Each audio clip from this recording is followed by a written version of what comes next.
Okay, you guys, what is up? The King of Lightning is here today to do Magi, the Labyrinth of Magic, episode 15 review. So, of course, before I get started, look down in the description below for the link to this week's episode of Magi. Now, that being said, this episode overall is actually very simple. Like, it actually can be broken out into two simple parts. Like, even though at first it felt kind of like complex, in actuality, it really wasn't. It was two simple parts, right? The first part being the Alibaba stuff, and then the second part being the Alibaba and Kashim stuff, and then the second part being the Aladdin Ugo stuff, and that there is how the episode breaks down.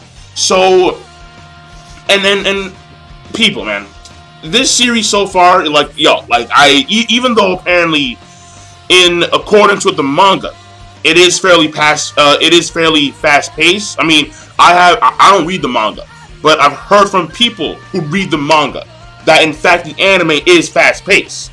But the thing here is that, and I do plan on getting into the manga at some point. But the thing here is that even though it may be fast paced in accordance with the manga, I still feel that this series is actually fairly well done so far. I mean, granted, I'm pretty sure that in the actual manga, there's a lot more blood, there's a lot more gore, there's a lot more death, all that kind of stuff. I'm pretty sure that in the manga, they take the time to elaborate more on the dungeons and the powers of the Jinn and Alibaba's story, when in which him and Aladdin separated and all that stuff. But even still, the way I feel personally, as of right now, is that the series thus far has been pretty damn good. So, the thing here, right, when it comes to the anime, so let's start off with the Aladdin stuff. The Aladdin stuff, basically, his consciousness got sucked inside the flute, which was kind of weird because when we saw the Rook surrounding Aladdin, or the Ruhu, whatever, when we have it surrounding Aladdin, what happens here is that we saw a weird Ruhu Phoenix, like a bird, coming out and going into the horizon. So the fact that his consciousness got sucked inside his flute was kind of weird. It was kind of weird. But whatever. Again, not a huge deal.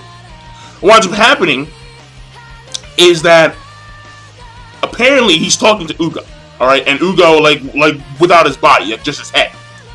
And Ugo is talking to him about a few things. First of all, he talks to him about reversing the flow of fate, and apparently only the dark Rook, only they can reverse the flow of fate, whereas the white ones are the progression of fate, the steady flow of fate.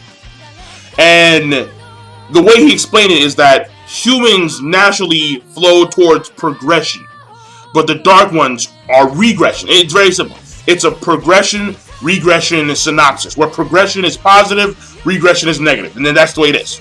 And the thing here is that what's happening is that we have I don't know what's going on, but he had these weird little white goo things, kind of like jizz creatures, just like around his head, no homo. And then basically these jizz creatures are holding up and shit.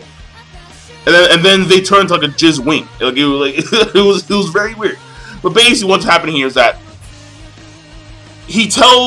Ugo tells Aladdin that when he fought against Judo, he used the last of his master's power. And in retrospect, Ugo is not the Jinn of Aladdin. And then what happens here is that he apparently has to give Aladdin one last thing. He opens this gate, opens sesame, and then Aladdin gets sucked inside the gate. And then we see Ugo talking his supposed last words, talking about his master Solomon, and how Aladdin will gain the wisdom of Solomon once he goes on this journey through this gate, which he does. So he's flying through space and shit, and then he's absorbing, he hears someone talking, and apparently that someone talking, I'm going to assume is Solomon.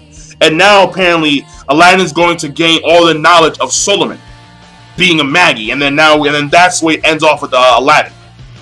So Aladdin, when we see him awake, he may become OP as shit. OP is piss. But hey, I mean, probably, who knows? And he's going to reverse the flow of fate, and then cause the progression to overpower the regression. That's number one. Number two, a little quick thing here is that there was some dude, like some masked dude, all right, and he's doing all this shit. He's the one who was reversing the flow of fate.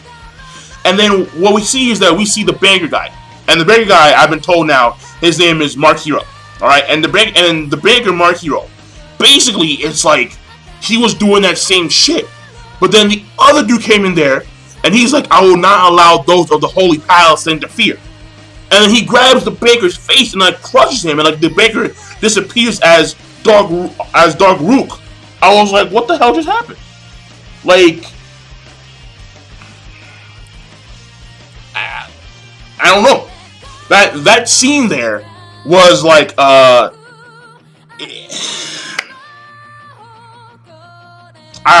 don't know. I have no idea.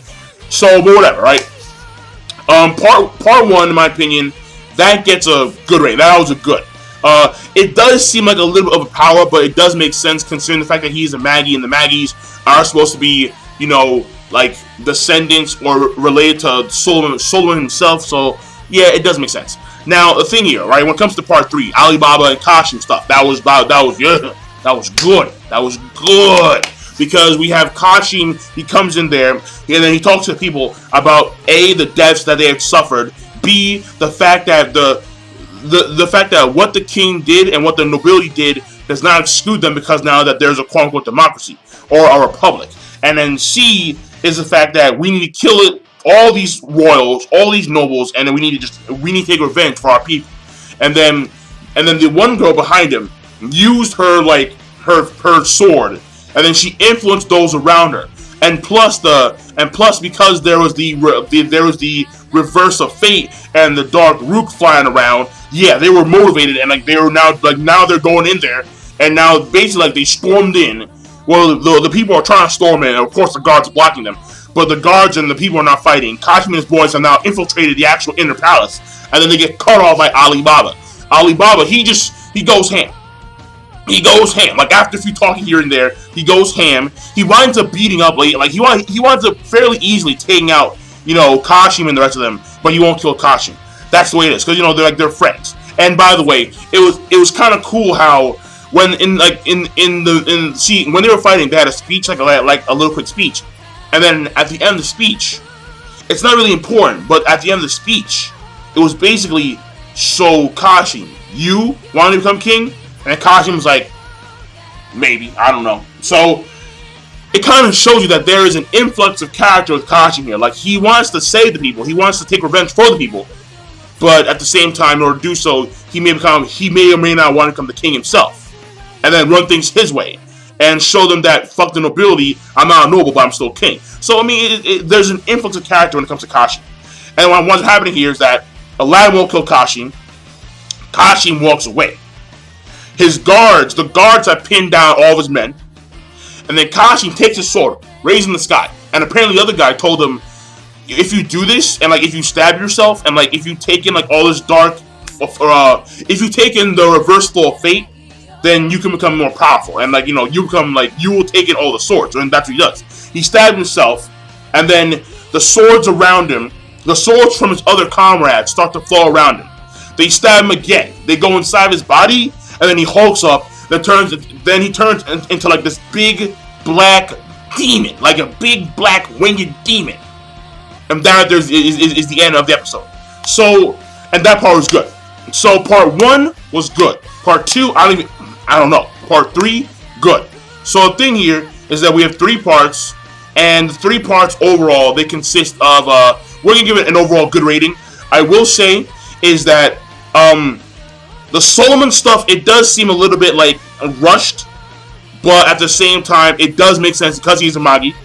And also when it comes to the Alibaba Aladdin stuff, we do get an influx of character when it comes to Kashim. And Alibaba, he couldn't kill him because, you know, they were friends, and then that same notion of friendship has existed and will continue to exist with these 2 characters. However, now that he's a demon, we don't know. All right, we may see more Gianna or Alibaba come in there and kill Kashim, and then completely reverse the flow of fate, and then thus return things to normal. And that's the way it might be, because I don't see maybe Aladdin, maybe Alibaba, he may kill Kakashi, maybe. But if he does, he will be psychologically messed up, psychologically warped, and he may not be the same for a period of time. So, but I'm done. And hopefully, things do return to normal, because I would like to see the country Bob become a republic and thus lead to prosperity. That would be nice. That'd be nice to see. Because right now, there's been a lot of fucked up shit going on. There's been a lot of fucked up shit. So hopefully, the flow of fate returning to its original state, progression instead of regression, that'd be nice to see. And I'm done. King of Lightning. Be sure to, of course, rate, comment, and subscribe as always. Peace. Have a nice day.